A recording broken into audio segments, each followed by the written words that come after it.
بسم اللہ الرحمن الرحیم۔ آپ نے میڈیا میں سنا ہوگا کہ عمران خان صاحب نے چیف جسٹس آف پاکستان جناب قاضی فائز عیسی صاحب کے لیے ایک پیغام بھیجا ہے، اور وہ پیغام کیا ہے؟ وہ پیغام یہ ہے کہ انہوں نے چیف جسٹس صاحب سے گزارش کی ہے کہ آپ سورہ مائدہ کی آیات نمبر 7 کا مطالعہ کریں، اور آپ کو اس میں پتہ چل جائے گا کہ آپ جو کچھ کر رہے ہیں وہ اللہ تعالیٰ کے حکم کی خلاف ورزی ہے۔ اچھا، سورہ مائدہ کی اس آیت نمبر 7 میں اللہ تعالیٰ کیا فرماتے ہیں؟ اللہ تعالیٰ ایمان والوں سے مخاطب ہو کر فرماتے ہیں، اے ایمان والو، اللہ کے حکم پر قائم ہو جاؤ اور انصاف کے ساتھ گواہی دیتے رہو، اور تم کو کسی قوم کی دشمنی اس بات پر آمادہ نہ کرے کہ تم انصاف نہ کر سکو۔ انصاف کرو کیونکہ وہ پرہیزگاری کے بہت قریب ہے، اور بے شک اللہ تمہارے کاموں سے باخبر ہے۔ بہت ہی واضح پیغام ہے۔ یعنی قاضی صاحب نے جو پشاور ہائی کورٹ کا فیصلہ ریجیکٹ کر کے ٹیکنیکل بنیادوں پر تحریک انصاف سے بلے کا نشان چھین لیا، باقی تمام پارٹیوں کے ایسے برے الیکشن ہوئے، کسی نے الیکشن کروائے بھی نہیں، لیکن ان کے خلاف کوئی کارروائی نہیں کی گئی۔ اے این پی سے صرف وہ ان کو 20,000 روپے جرمانہ کیا گیا، لیکن ان سے تحریک انصاف سے بلے کا نشان چھین لیا گیا۔ تو واضح پیغام ہے کہ جناب آپ نے ظلم کیا ہے اور آپ نے ناانصافی کی ہے، اور چونکہ آپ کے دل میں ایک دشمنی تھی، اب دشمنی پہ میں آتا ہوں کیا دشمنی تھی، اور اس دشمنی وہ آپ پر دشمنی کے جو جذبات تھے وہ آپ پر غالب آ گئے، اور آپ نے ہمارے خلاف ایک ناجائز اور غیر آئینی قسم کا وہ فیصلہ کیا، اور ہماری پارٹی کو یعنی الیکشن سے باہر کر دیا ہے۔ اور اب کوئی بینگن پہ لڑے گا، کوئی چارپائی پہ لڑے گا، کوئی جوتے پہ لڑے گا، وغیرہ وغیرہ جو الیکشن کمیشن کر رہا ہے۔ اچھا، اب آ جائیں جناب، دشمنی کیا تھی؟ شاید آپ کو پتہ ہو کہ جب عمران خان صاحب کا اقتدار تھا تو اس وقت فروغ نسیم صاحب جو تھے وہ غالباً وزیر قانون تھے، اور جناب پیچھے سے انگلی دی گئی، انگلی دینے والوں نے، کہ جناب یہ فائز عیسی صاحب کے وہ کوئی 3 اپارٹمنٹس ہیں لندن کے مہنگے علاقے میں، جہاں پہ نواز شریف صاحب کے بھی اپارٹمنٹ ہیں، تو یہ ان کے گوشواروں میں ڈکلیئرڈ نہیں ہے،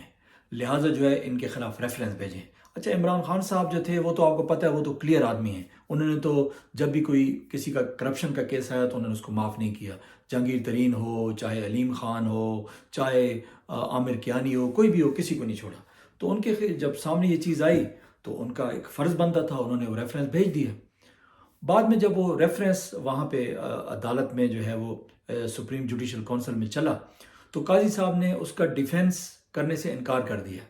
وہ کہتے ہیں کہ جناب یہ مینٹینیبل نہیں ہے، کیونکہ یہ آپ کسی ادارے کو اختیاری حاصل نہیں ہے کہ وہ کسی جج کی وہ جاسوسی کرے۔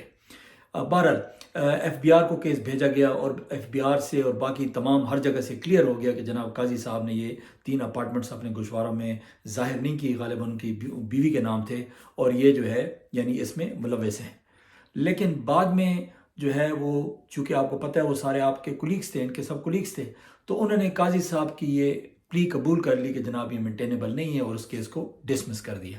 تو یہ جناب اس دن سے یہ گرج لے کے عمران خان صاحب کے خلاف بیٹھے ہوئے ہیں، اور آج ان کو موقع ملا ہے، اور انہوں نے جناب وہ جو گرج کا جواب دیا ہے وہ تو آپ کو ہر یعنی ٹی وی پہ چونکہ کارروائی دکھائی جا رہی تھی تو ان کے ہر سوال سے، ہر جملے سے لگتا تھا کہ یہ جناب پرسنل ہو رہے ہیں، یعنی غیر ضروری بات کرتے تھے، خواہ کیس کو لٹکانے کی کوشش کر رہے تھے، اور آئین سے ہٹ کر باتیں کرتے تھے۔ ایون کہ جو انہوں نے فیصلہ بھی لکھا ہے اس میں جناب انہوں نے آئینی شکوں کو بالکل نظر انداز کر کے تو ایک فیصلہ دیا ہے، جو کہ میں ایک عام سا آدمی ہوں، ایک لے مین ہوں، میں بھی سمجھتا ہوں کہ یہ انہوں نے زیادتی کی ہے۔ اور اس کے علاوہ بہت سارے لوگ جو کہ نون لیگ اور دوسری پارٹیوں کے لوگ ہیں وہ بھی کہہ رہے ہیں کہ یہ غلط ہوا ہے، یعنی ان کو چاہیے کہ اگر یہ انتخابی نشانوں سے لینا بھی تھا تو ان کو کوئی اور کامن نشان دے دیا جاتا، لیکن نہیں دیا گیا، کیوں کہ انہوں نے ان کو الیکشن سے ناک آؤٹ کرنا ہے۔ تو یہ جناب قاضی صاحب نے یہ کارنامہ کیا ہے۔ اچھا، اب جناب اس کا نتیجہ کیا ہوگا؟ اس کا جناب نتیجہ یہ ہوگا کہ تحریک انصاف کے جتنے بھی جو امیدواران ہیں جن کو ٹکٹ جاری ہوا تھا وہ اب آزاد امیدوار کی حیثیت سے الیکشن لڑیں گے، مختلف نشان ہوں گے ان کو۔ تو سب سے پہلے تو یہ ہے کہ ہماری جو عوام ہے وہ اتنی پڑھی لکھی نہیں ہے، تو بہت سارے لوگ جو ہیں وہ یعنی ان کو پتہ نہیں چلے گا اور وہ غلط بندے کو ووٹ دے دیں گے۔ ایک تو یہ ہوگا، اس کا فائدہ کس سے ہوگا؟ ظاہر ہے جس کو وہ جو ہے وہ ضلع سبحانی بنانا چاہتے ہیں، جس کو بادشاہ بنانا چاہتے ہیں، تو اس کو فائدہ دینے کے لیے کیا ہے۔ ایک تو یہ فائدہ ہوگا۔ دوسرا کیا ہوگا کہ یہ لوگ جب الیکٹ ہو جائیں گے، ان میں یقیناً بہت سارے لوگ نظریاتی ہیں اور وہ تحریک انصاف کو نہیں چھوڑیں گے، لیکن کچھ لوگ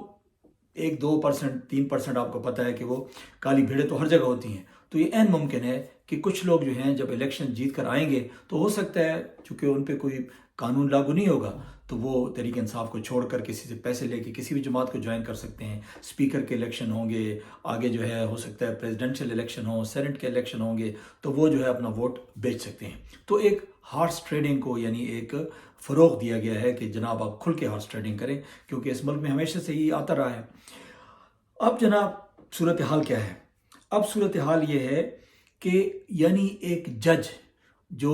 سب سے بڑی انصاف کی کرسی پر بیٹھ کے جب اس طرح کے یعنی غیر آئینی اور ظالمانہ فیصلے کرے گا تو اس کا نتیجہ کیا نکلے گا؟ یعنی اللہ تعالیٰ کے قوانین کو سرعام ردی کی ٹوکری میں پھینکا جا رہا ہے۔ ایک دوسری جگہ سورہ رحمان میں بھی اللہ تعالیٰ نے جو ہے انصاف کی طرف اشارہ کرتے ہوئے یہ کہا ہے کہ اور اپنے ترازو میں اعتدال پیدا کرو، یعنی جو ہے لوگوں سے مخاطب ہیں اور ججوں سے مخاطب ہیں کہ اپنے ترازو میں اعتدال جو ہے پیدا کرو، یعنی دونوں ترازو، دونوں پلڑے جو ہے برابر رکھو۔ تو کیا قاضی صاحب نے یہ دونوں پلڑے بھاری رکھے ہیں؟ برابر رکھے ہیں؟ ہرگز نہیں۔ تو قاضی صاحب نے جناب پوری کوشش کر رہے ہیں اور کی ہے کہ جناب تحریک انصاف کو جتنا زیادہ سے زیادہ نقصان دے سکتے ہیں وہ انہوں نے نقصان پہنچا دی ہے۔ لیکن اس کا جو آپ کو پتہ ہے نا، ہر ایکشن کا ایک ری ایکشن ہوتا ہے۔ ری ایکشن کیا ہے؟ اس کا ری ایکشن جناب آپ سوشل میڈیا پہ دیکھیں، یعنی وہاں پہ جو سوشل میڈیا پہ جو یعنی کسی چیف جسٹس کے ساتھ اتنی توہین آمیز ویڈیوز جو ہیں وہ آپ کو نظر نہیں آئی ہوں گی جتنی کہ قاضی صاحب کے خلاف بن رہی ہیں۔ یعنی لوگ جو ہے ان بہت ہی جو ہے نا یعنی برا حال ہے نا، آپ مطلب خود دیکھ لیں، میں تو بیان بھی نہیں کر سکتا، وہ یعنی وہ الفاظ میں بیان نہیں کر سکتا کہ کس طریقے سے جو ہے انہوں نے قاضی فائز عیسیٰ کو پینٹ کیا ہے۔ تو قاضی فائز عیسیٰ صاحب نے جو ہے اپنی جو عزت تھی، ایک تو جو وہ فلیٹ کا ڈیفینس نہ کر کے 3 فلیٹس کو وہ ثابت نہ کر سکے کہ وہ کہاں سے انہوں نے بنائے اور کیوں اپنے گوشواروں میں ظاہر نہیں کیے، تو وہ اپنے اوپر ایک بہت بڑا دھبا جو تھا وہ آلریڈی ان کے کریکٹر پہ لگا ہوا تھا، اور اب جو ہے ایک اور دھبا جو ہے انہیں لگا دیا کہ جناب ہاں وہ جو ریفرنس آپ نے بھیجا تھا تو اس کا بدلہ میں نے جو آج لے لیا ہے۔ تو میں ابھی بھی یہ جو ہے گزارش کروں گا قاضی صاحب سے کہ آپ جو ہے ریویو پٹیشن میں جو ہے نا تھوڑا سا اپنی عزت کا خیال رکھ لیں، اور جناب ان کو اگر بھلا نہیں بھی دیتے ہیں تو کوئی اور نشان الاٹ کر دیں تاکہ یہ ایک جو ہے نا انتخابی نشان پر تحریک انصاف الیکشن لڑ سکے، کیونکہ اس طریقے سے جو ہے نا وہ کافی حد تک جو ہے یعنی ہارس ٹریڈنگ کا جو ہے راستہ بند ہو جائے گا۔ ادروائز پھر آپ تیار رہیں، کیونکہ نبی پاک صلی اللہ علیہ وآلہ وسلم نے جو ہے نا ابن ماجہ کی ایک حدیث میں جو ہے نا بڑا واضح کر کے یہ فرمایا ہے کہ کوئی بھی جج، کوئی بھی قاضی جب تک انصاف کرتا ہے تو اس وقت تک اس کے ساتھ اللہ کی مدد شامل ہوتی ہے، اور جس دن وہ انصاف کے راستے سے ہٹ کر ظلم کے راستے پہ آ جاتا ہے تو اللہ تعالیٰ اس کو اس کے نفس کے حوالے کر دیتا ہے۔ تو میں تو یہی آپ سے گزارش کروں گا کہ اپنے آپ کو اپنے نفس کے حوالے نہ ہونے دیں، کیونکہ اگر آپ نے اپنے آپ کو ایک سب سے بڑے جو ہے وہ جج کی کرسی پر بیٹھ کے اپنے آپ کو اگر نفس کے حوالے کر دیا تو یقیناً آپ کا جو انجام ہوگا وہ بہت برا ہوگا۔ تو اپنا بہت بہت خیال رکھیے گا۔ تو مجھے اجازت دیجیے، اللہ حافظ۔